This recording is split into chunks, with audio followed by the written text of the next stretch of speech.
깊이가 다른 경제 콘텐츠 3프로TV 오늘 아침 라이브. 안녕하세요, 이조입니다. 네, 반갑습니다. 정프로입니다. 그 텐션 안 나온다. 아, 그래요? 네, 정프로님 텐션 안 나오네. 힘을 내야죠. 아니, 근데 방송 직전에 시키시니까 그렇죠. 어제라도 얘기했으면 집에서 오면서 연습이라도 했지. 아니, 이게 뭐 연습할 일이야. 우리 시청자 사랑하는 마음을 담아서 그냥 얘기하면 진심에서 오장육부에서 우러나오는 거 아니겠습니까? 아니, 그 오장육부에서 우러나오는데 네. 입에서 타닥타닥 막히잖아요. 아, 그래요? 아니, 그래도 좀 날씨 선선해졌습니다. 네, 확실히 젊은 피가 이렇게 점점 새로운 분들이 새술은 새부대에 또 담아야죠. 아, 그럼요. 네, 그래서 새로운 세대들이 계속해서 좀 앞서 치고 나와야 됩니다. 근데 이제 그 정프로님처럼 이제 경력에서 나오는 그 인사이트 그걸 좀 또 이렇게 뒷받침을 해주셔야죠. 아니요. 다 틀려 그런. 그러니까 옛날 사람들은 다 틀리다고 보면 됩니다. 새로운 시대가 열리고 있고 바뀌고 있고 환경은 계속해서 변화해 나가잖아요. 그럴 때 우리 옛날 사람들은 다 틀린 거라고 생각하시면 되고 옛날 사람들 다 밀어내세요 그냥. 알겠습니다. 우리 기성세대들은 그걸 놓질 못해요. 저 자리를 좀 옮기시죠, 저쪽으로. 알겠습니다. 네, 밀려나는 게 행복한 겁니다. 알겠습니다. 네. 자, 그럼 오늘은 어떤 분들과 함께 할까요? 오늘 뉴스는 류종훈 기자가 준비를 하고 있습니다. 네. 지난 밤 사이에 트럼프와 그러니까 미국과 일본의 협정 내용이 이제 아예 문서화가 됐거든요. 그 내용을 전해줄 거고요. 그리고 오늘 인덱스 시간에는 저도 사실 이분을 통해서 많은 걸 배웠었는데 조한범 박사님께서 나오셨거든요. 네. 북한과 중국이 정상회담을 어제 가졌어요. 이게 근데 좀 거대한 북한이 러시아에 붙으면서 중국과의 관계가 소원해지다 보니까 중국도 북한을 챙겨야만 될 수밖에 없는데 북한은 지금 트럼프를 만나러 가려고 하고 있는 그런 이 미묘한 외교 정세의 한 단편이라고 합니다. 그 내용을 한번 들어보도록 하죠. 알겠습니다. 자, 그러면 먼저 뉴스 류종훈 기자 오랜만에 또 오셨네요. 반갑습니다. 네, 안녕하십니까, 류종훈입니다. 네. 오늘 정프로님 시대유감 듣는 줄 알았어요. 시대유감. 거기에 그런 내용이 있었죠. 네, 그래서 책에서 봤던 내용을 이렇게 또 썰떡 풀어주시길래. 맞습니다. 바꿀까요, 자리? 어느 시대에도 그냥 기성세대들이 양보해서 새 세대들이 권력 잡은 경우가 없어요. 밀어내야 됩니다. 타파하고 깨부셔야 돼. 나를 깨부시세요. 근데 미국 시장은 깨부셔지지 않네요. 미국 시장 미국 시장은 계속 잘 가요. 그래요? 보면서 바로 말씀드리겠습니다. 이제 간밤에 다우존스 같은 경우 0.77% 상승 마감을 했고요. 나스닥도 0.98% 상승을 했고 마지막 부분 보시면 쭉 올라가는 거 보이죠? 너무 좋았습니다. S&P 500 같은 경우에도 그랬고 러셀 2000도 1.25% 올랐습니다. 4개 지수가 모두 다 올랐고요. 종목들도 한번 보시면은 아마존 반짝반짝하고 있고 테슬라라든지 엔비디아, 마이크로소프트, 애플 모두가 지금 대부분 좋게 마감을 했습니다. 이렇게 됐던 거에는 사실 배경에는 가장 큰 건 역시나 이제 금리 인하에 대한 기대감이 좀 더 극대화될 수 있었던 것 때문인데요. 어제 이제 ADP 전미 고용 보고서가 나왔었는데 8월 민간 고용이 전달 대비 54,000명 증가한 걸로 나왔습니다. 이건 이제 시장 전망치였던 65,000명보다도 한 10,000명 이상 낮게 나온 건데요. 고용이 부진하다. 고용이 부진하다면은 아무래도 좀 이제 경기가 안 좋아질 수 있으니까 9월달 FOMC에서 금리 인하 가능성이 높아질 수 있다라고 하는 그런 기대감이 좀 많이 반영된 것 같습니다. 실제로 좀 많이 줄었는데 8월 달에 지금 아까 제가 54,000명이라고 말씀드렸잖아요. 전달이었던 7월 달 수치가 106,000명이었습니다. 거의 한 달 만에 반토막 가까이 지금 줄었다 보니까 실제로 지금 고용지수가 많이 안 좋은 상황이라고도 볼 수 있는 상황이고요. 또 하나는 이제 실업보험 청구 건수도 이제 지난달 30일 기준으로 봤을 때 한 주 동안 계절 조정 기준 8월 달 좀 안 좋으니까 그걸 포함하더라도 이제 7,000건 이상 예상치보다 낮았던 23만 건으로 지금 나왔습니다. 죄송합니다. 23만 7천 건을 기록을 하면서 예상치보다 7천 건을 상회를 했습니다. 결국에는 이제 실업보험 청구 건수가 늘어났다라고 한다는 거는 그만큼 안 좋다는 뜻이겠죠.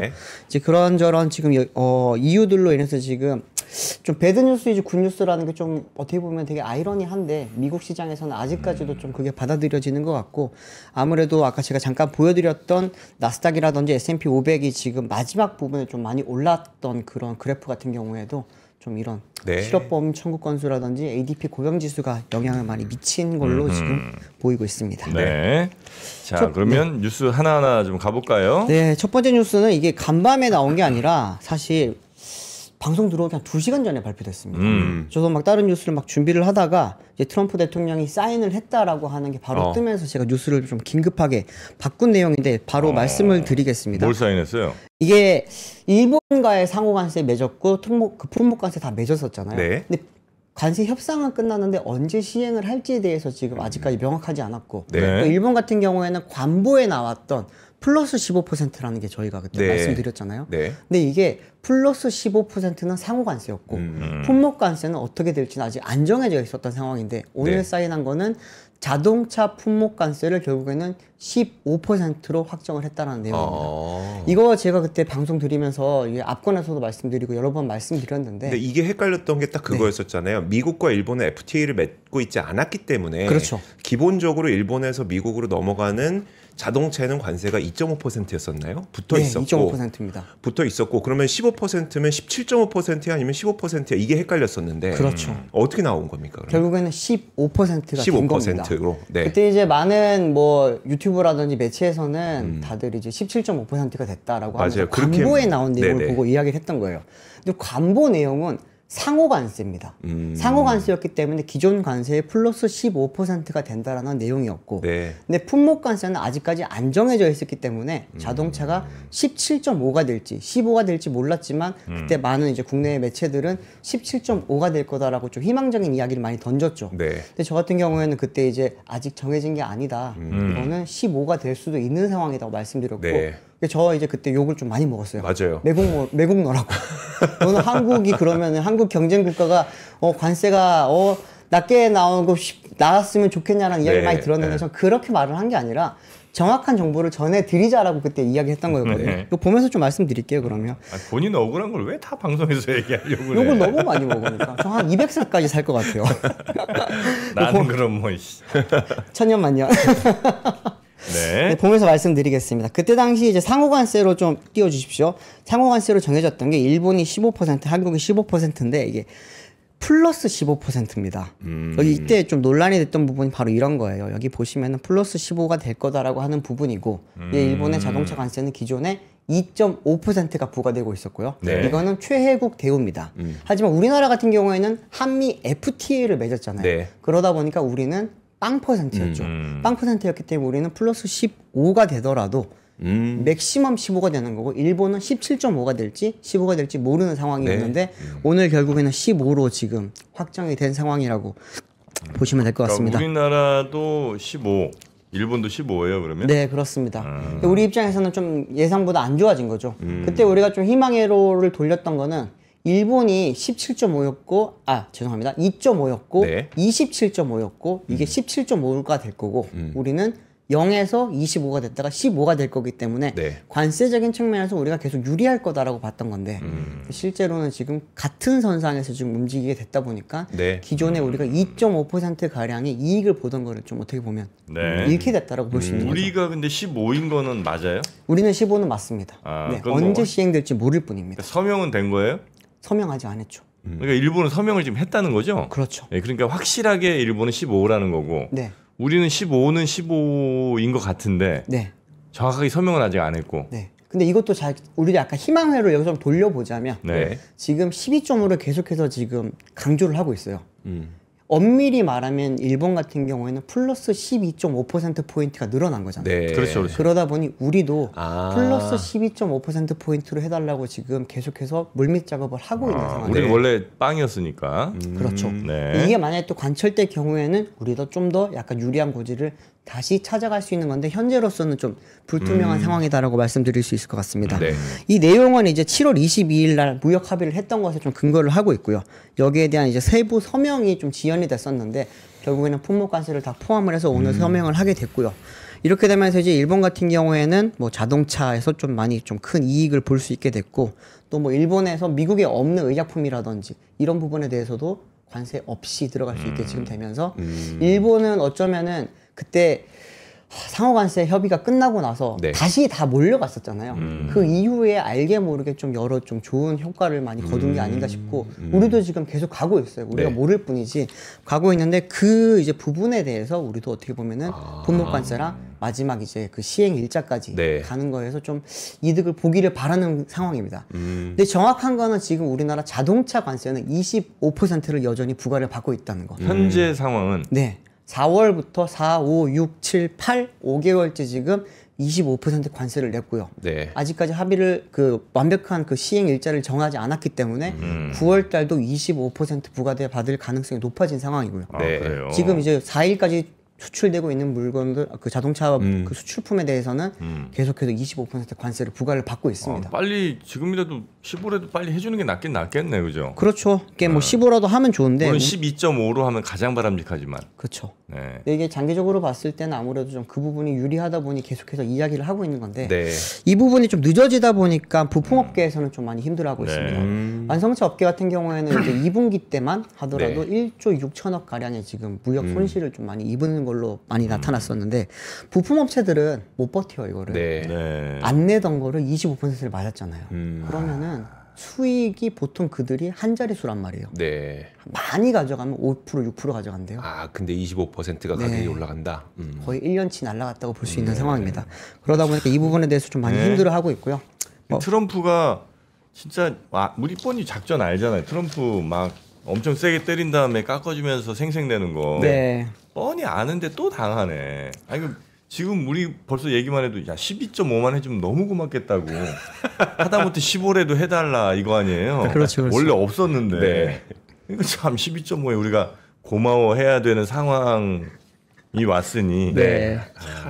이게 참 큰일입니다. 이게 우리 현대차만 사실 생각들을 하시는데 현대차는 지금 미국에서 지난달에도 역대 최대 판매를 이뤘거든요. 네. 여기에 사실 숨겨져 있는 거는 이제 친환경차 판매가 늘었어요. 그러다 보니까 친환경차 우리가 수출 많이 하는 거 아니냐라고 생각을 하실 수도 있지만 실제로 그 나라에서 판매를 하고 있는 하이브리드 전기차 대부분은 지금 미국에서 만들고 있습니다. 그러다 보니까 보조금이 9월 30일자로 끝나요. 맞아요. 전기차 네. 보조금이. 근데 그게 살짝 바뀌었거든요. 어떻게 어떻게 바뀌었냐면은 그 전에는 이제 9월 30일까지 출고하는 차량에 대해서만 네. 내가 이제 차를 인도받는 날이 9월 30일까지 딱 결정이 되어야지만 네. 보조금을 받을 수 있었는데 7,500달러잖아요. 네. 1,000만 원이란 말이에요. 근데 그게 어떻게 바뀌었냐면은 9월 30일 전에 계약만 하더라도 내가 계약을 9월 30일 이전에 계약을 하고 차를 올해 받든 내년에 받든 어쨌든 네. 보조금을 준다라는 걸로 바뀌면서 약간 좀 미국 친환경차 시장이 바뀌고 있기는 한데 어쨌든 현대차는 좀 괜찮은 상황이고 한국 GM이 가장 큽니다 지금 문제가.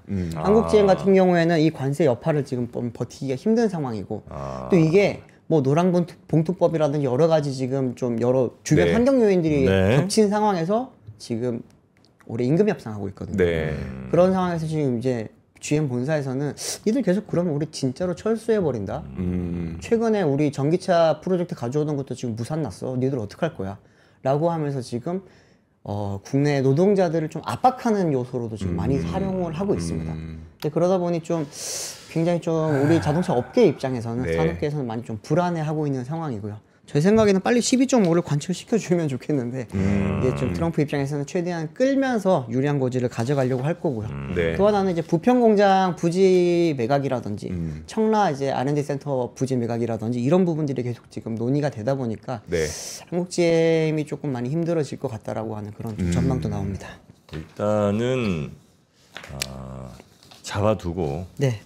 뭐 좀 해줄 것처럼 얘기하다가 나중에 이제 눌러 앉으면 그때 가서 딴소리 하는 거지 우리. 우리도 똑같이 아니 미국도 그러잖아. 뭐 공장 뭐 들어오면 뭐 해줄 것 같이 엄청 얘기해놓고 막상 들어가서 삽두니까 말 바꾸잖아요. 네네. 일단 우리도 GM 코리아에 아유 세금 뭐 이런 거 다 좀 이렇게 잠깐 기다려라 잘 해줄게. 네. 예, 이렇게 살살살살 해서 그래 한국 남아 있는 거 결정 하면 그때부터 이제 뜯어내는 거지. 근데 실제로 28년까지 못 나가요. 못 아, 나갈 그래요? 때 못 나가- 그게 예, 그때까지 물량이 산업은행이랑 있으니까. 이렇게 약속한 것도 있고 또 2030년까지 국내 도입하기로 했던 물량 약속이 있기 때문에 못 나가는 건 맞는데 네. 이제 정말 그 다음 물량이 없는 거잖아요. 네, 미국이 정말 이제 만약에 독한 마음을 먹게 된다면 부동산 장사 한번 또 크게 한번 하고 털고 나가면 우리는 군산의 그 아주 안 좋았던 선례를 인천에서도 볼 수 있지 않을까라고 하는 좀 그런 좀 씁쓸한 시각도 있습니다. 아니 그럼 부동산 세법 개정해갖고 외국 법인이 한국 부동산 판매할 때는 세금 80% 때려. 오 좋다. 나가봐야 손해 나게. 네. 아니 미국이 이렇게 하잖아. 우리도 해.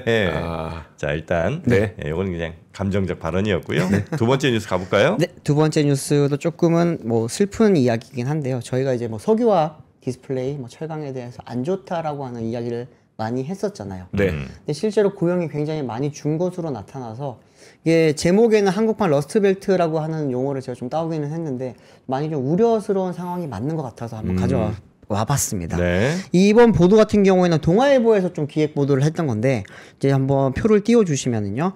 동아일보에서 이제 석유화학 디스플레이 철강 부문 대기업 10곳에 이제 전자공시와 지속 가능 경영 보고서 요즘 내잖아요. 이거를 3년치를 한번 분석을 해보니까 2022년도 때 이제 총 직원이 99,492명이었다가 이게 이제 올해 6월 기준으로는 93,307명 실명으로 지금 약 한 6.2%가량 감소했다라고 이야기가 나왔습니다. 이거 보면서 이제 분석 대상이었던 회사들을 한번 보시면은 LG화학, 롯데케미칼, 하나솔루션, SK지오센트릭, 여천NCC 이렇게 석유화학 기업 5곳 그리고 삼성디스플레이, LG디스플레이 등 디스플레이 2곳, 포스코, 현대제철, 동국제강 등 철강업체 3곳입니다. 딱 들음만 보더라도 최근에 저희가 보도할 때마다 좀 많이 힘들다라고 했던 그런 부분들이 많았잖아요. 근데 이제 이들이 이제 이렇게 지금 고용이 줄게 되면은 뭐 기업이 힘들고 사람이 힘든 것도 있지만 이 지역이 힘들어집니다. 맞아요. 어떤 지역인지 좀 보시면은 디스플레이는 이제 파주에 LG 디스플레이 크게 있죠. 그리고 용인에 삼성 디스플레이 있고요. 충남 서산에 가면은 이제 LG와 롯데케미칼 있고 여수 가면 여수에 쫙 몰려 있죠.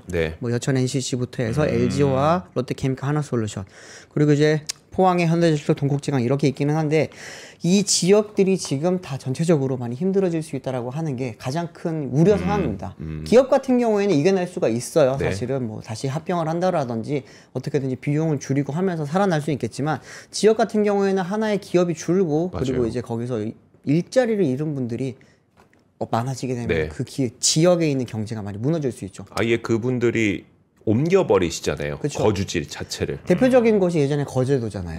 거제도 그쵸. 같은 경우에는 한창 이제 우리나라 중공업 좋았을 때, 조선 좋을 때 보면은 막 전국에서 가장 현금이 많은 도시 울산과 거제도 이랬었잖아요. 강아지가 그 10,000원짜리 물고 다닌다는. 맞아요. 그랬었어요.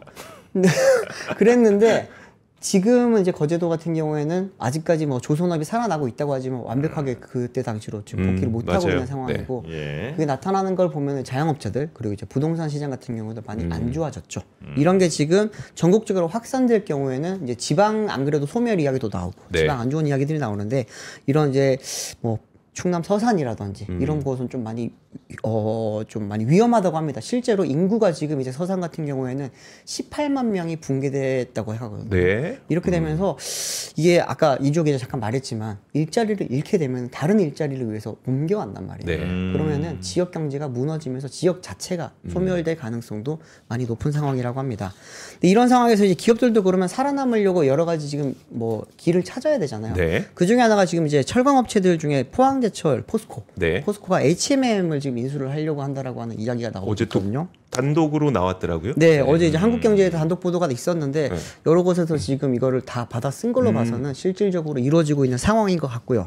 주요 내용을 한번 말씀을 드리면은 이제 H&M 인수 준비를 위해서 3일 이제 그 회계법인이죠. 그리고 이제 보스턴 BCG 등과 이제 계약을 맺고서 이제 대규모 자문단을 꾸렸다라고 하는데 현재 H&M의 대주주가 어떻게 지금 구성이 되어 있냐 하면은 지금 산업은행이 36.02% 그리고 한국해양진흥공사 우리가 해진공이라고 말하죠. 여기가 35.67%라고 합니다. 이 중에서 지금 이제 H&M 그 포스코가 인수를 하려고 하는 거는 이제 산업은행의 보유 지분인 36.02%를 지금 인수를 목표를 하고 있고 이렇게 되면 이제 해진공과 함께 공동 경영을 하는 것에 있어서도 지금 큰 부담이 좀 없다고 하고요. 예전에 이제 H&M이 항상 이야기 나올 때마다 좀 문제가 있었던 것이 보면 뭐 영구채 문제가 좀 있었고 네네. 또 하나는 이제 기존 주주들의 그런 복잡한 관계가 있었는데 이게 많이 좀 해소가 된 상황이고 또 이제 HMM이 12일까지 2조 2천억 원 가량의 지금 자사주 공개 매수를 진행을 하잖아요. 네. 이게 지분율 기준으로 따지면 약 한 8% 가까이 된다고 합니다. 자사주가 8%예요? 네.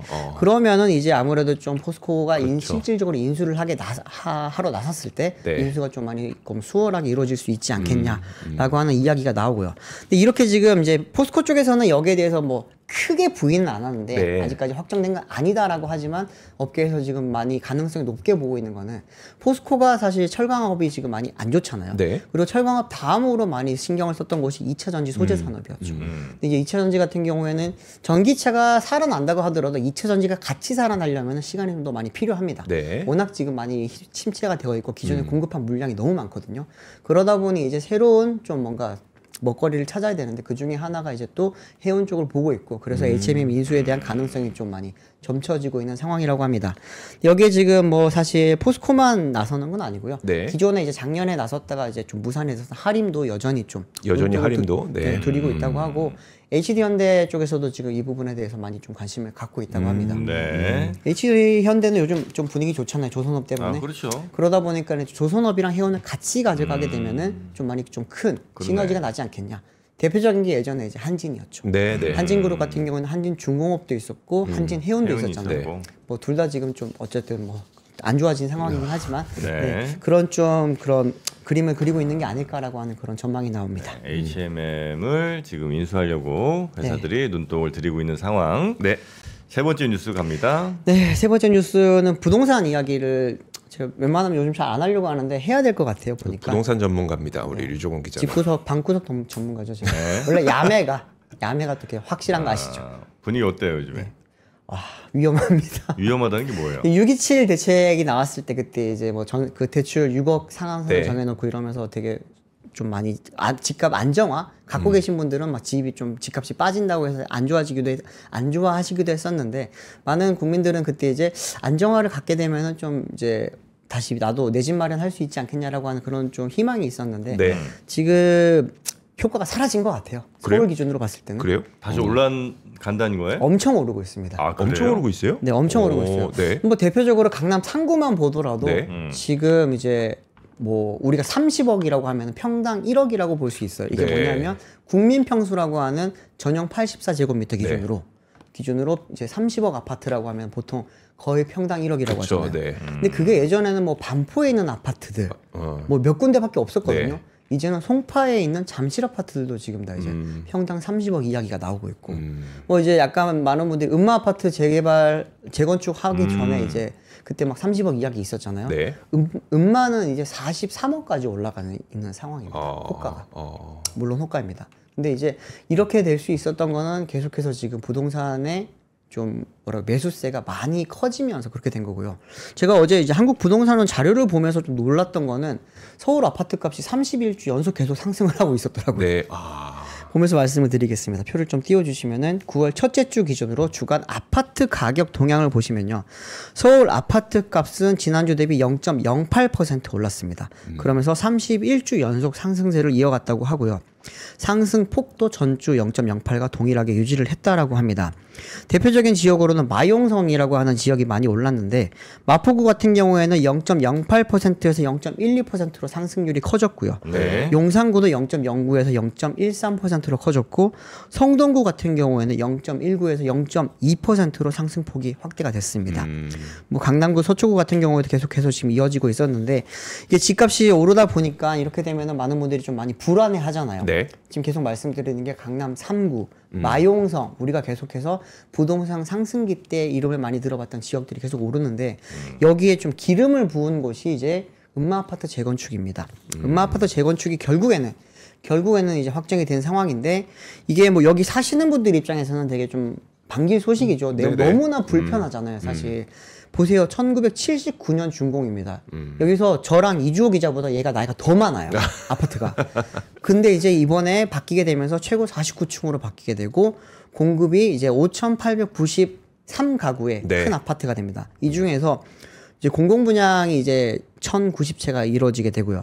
용적률이 원래는 300% 상한인데 이게 331%로 플러스 31%의 인센티브를 받게 됐고요. 네. 뭐 여러 가지 일이 있으면서 이제 뭐 도시정비 입장에서는 좋습니다만 근데 이제 최근에 부동산 상승에 대한 그 분위기에는 굉장히 좀 큰 논란을 일으키고 있는 상황이라고도 볼 수 있습니다. 외국인이 팔았다는 건 뭐예요? 헤드라인에 외국인 팔았다고 써 있던데. 외국인이 팔았다. 이게 제가 좀 찝어주고 싶었던 이야기 중에 하나가 우리나라 이제 부동산 상승을 이끌었던 게 외국인 때문이다. 네. 특히나 중국인들이 와서 뭐 반포 아파트 현금 100억 주고 샀다. 뭐 인천 송도 아파트 그랬다. 이런 이야기 많았잖아요. 네.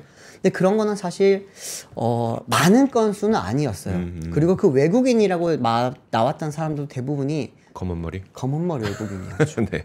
이주호 기자나 정프로님이나 저처럼 한국 사람 같은데 국적만 외국인인 분들이잖아요. 그분들이 이제 그 이중 국적을 활용을 해서 좀 이렇게 좀 많이 장난을 쳤다라고도 볼 수 있었던 건데 외국인이 팔았다라고 하는 보도를 보니까 실제로 외국인들이 올해 굉장히 많이 매도를 했습니다. 네. 이게 그 법원의 등기 정보광장 소유권 이전 등기 신청 매도 현황을 한번 살펴봤더니 이제 이번 달 9월 4일 기준으로 1월부터 8월 달까지 외국인의 서울 집합 건물 매도 건수가 1,348건이었습니다. 이게 지난해 전체 매도 건수가 1,388건이에요. 그러니까 작년 전체보다도 올해 8개월 동안의 매도 건수가 더 많았던 거의 비슷한 수준으로 올라왔다라는 건데 이렇게 되면은 이제 아무래도 앞으로 남은 4개월을 합치면은 굉장히 많이 더 늘어날 걸로 보인다고 하는 거고요. 증가폭을 보더라도 22년도 때 이제 942건 그리고 이제 23년도 때 1061건이었는데 이번에 1348건이라는 건 아무래도 1500건 이상 올라갈 가능성이 높다라는 거고요.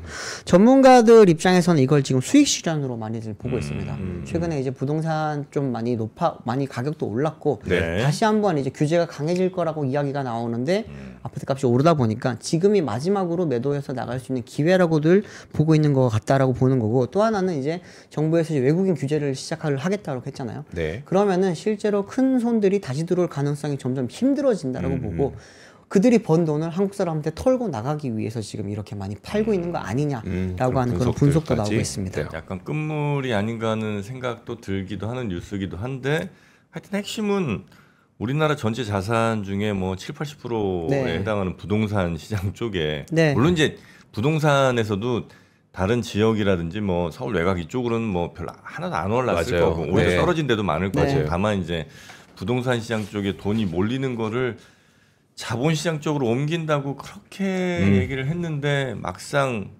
나오는 대책들은 자본시장 쪽으로 편히 갈 수 없게 만드는 상황들이 쭉 있다 보니까 그러니 뭐 딱히 갈 돈이 없는 사람들, 그러니까 갈 곳이 없는 돈들이 부동산으로 계속 남아 있는 거 아니겠어요? 그 중에서도 비싸고 앞으로도 잘 팔릴 것 같은 그런 쪽에 더 몰리니까 서울 핵심 지역 더 오르고 다른 지역들은 잘 안 오르고 투자용으로는 안 취급되는 그런 상황인 거죠, 뭐. 그렇죠. 그리고 이제 정부가 사실 대책을 좀 강하게 내놨으면은 627 대책은 사실 부동산 대책이 아니었거든요. 그렇죠. 네. 대출 규제 대책이었고요. 근데 이번에 부동산 규제 대책을 이번 주 일요일에 나옵니다.